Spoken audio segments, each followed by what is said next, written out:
ஆனாலும் அஜித் மேல இப்படியா வன்மத்தை கொட்டுறது? தல ரசிகர்களிடம் சிக்கிய பிரசாந்த் தந்தை. தமிழ் சினிமாவில் என்றுமே இருவரும் முக்கிய நடிகர்களுக்கு இடையே போட்டி நிகழ்ந்து கொண்டே இருக்கும். அந்த வகையில் ரஜினி கமலுக்கு பிறகு அஜித் விஜய் என்ற இரு நடிகர்களிடையே போட்டியானது இன்று வரை நிகழ்ந்து கொண்டேதான் உள்ளது.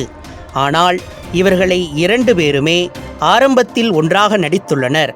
பிறகு தங்களது திறமைகளை வெளிக்காட்ட தனித்தனியாக நடிக்க ஆரம்பித்த பிறகு அதுவே தற்போது இரு நடிகர்களின் ரசிகர்களிடையே பெரும் சண்டை ஏற்பட காரணமாக வந்துவிட்டது. சரி, இதில் இரண்டு பேருக்கும் இடையில் உள்ள சண்டைகளை பற்றி நாம் பார்க்க போவதில்லை. அஜித் குறித்தும் அவரை குறித்தும் சமீபத்தில் ஒரு முன்னணி நடிகரின் தந்தையும் முன்னாள் நடிகருமான ஒருவர் தனது வயிற்றெரிச்சலை கொட்டியுள்ளார். அதையே நாம் பார்க்க போகிறோம். ஹைதராபாத்தில் பிறந்த அஜித் அமராவதி என்னும் தமிழ் திரைப்படத்தில் நடித்தார். ஆனால் தெலுங்கில் அவருக்கு கிடைத்த வரவேற்பு போன்று தமிழில் அமராவதி திரைப்படத்தின் மூலம் அவருக்கு கிடைக்கவில்லை. இதற்கு பிறகு 1995ஆம் ஆண்டு அஜித்தின் நடிப்பில் வெளியான ஆசை திரைப்படம் அவரது நடிப்பில் ஒரு நல்ல முன்னேற்றத்தையும் வரவேற்பையும் பெற்றுக் கொடுத்தது. அதைத் தொடர்ந்து அஜித் நடித்த காதல் மன்னன், காதல் கோட்டை, வாலி, தீனா, அமர்க்களம், ரெட் ஆகிய படங்களின் இன்னமும் அஜித்தின் வெற்றி பாதையில் உள்ள முக்கிய படங்களாகும். மேலும் அமர்க்களம் திரைப்படத்தில் நடித்த ஷாலினியை காதலித்து திருமணம் செய்து கொண்டார்.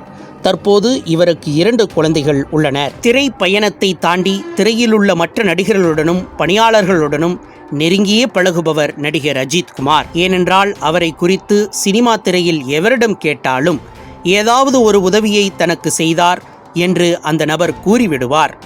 அப்படி தன்னால் முடிந்த அனைத்து உதவிகளையும் தன்னை சுற்றியுள்ள அனைவருக்கும் வழங்கியுள்ளார். அது மட்டுமின்றி பல நேரங்களில் இயற்கை பேரிடர்களின் பொழுது பல உதவிகளை செய்து இருக்கிறார். ஆனால் அவை அனைத்தும் வெளியில் வராமலே போய்விடுகிறது. முன்னதாக அஜித் தனது ஆரம்ப சினிமா வாழ்க்கையில் சாமி, காக்க காக்க, கஜினி ஆகிய திரைப்படங்களில் நடிப்பதற்கான வாய்ப்பை இழந்துள்ளார். ஏனென்றால் இவருக்கு நடிப்பை விட ரேசிங்கும், ட்ரோன் கண்டுபிடிப்பு மற்றும் ஆராய்ச்சிகளில் ஈடுபடுவதுமே பிடித்துள்ளது. தற்போது கூட மைக் தொழிலை அஜித் தொடங்கியுள்ளதாகவும் அந்த தொழிலும் அவருக்கு நல்ல வருமானத்தை பெற்றுத் தருவதாகவும் கூறப்படுகிறது. தற்போது அஜித்தின் துணிவு திரைப்படம் நல்ல வரவேற்பை பெற்றது. அடுத்து விடாமுயற்சி மற்றும் குட் பேட் அக்னி என்ற திரைப்படம் அஜித்தின் வசம் உள்ளது. இந்த நிலையில் கடந்த மே 1ஆம் தேதி அஜித்தின் பிறந்த நாளை கொண்டாடும் வகையில் அவரது வெற்றி திரைப்படமான தீனா ரிலீஸில் செய்யப்பட்டது.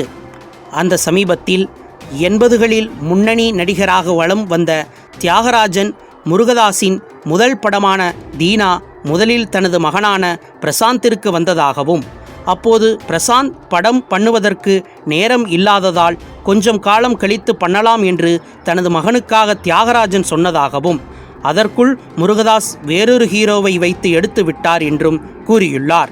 இதற்கு அஜித் ரசிகர்கள் பலர் தியாகராஜரை கடுமையாக விமர்சித்து வருகின்றனர்.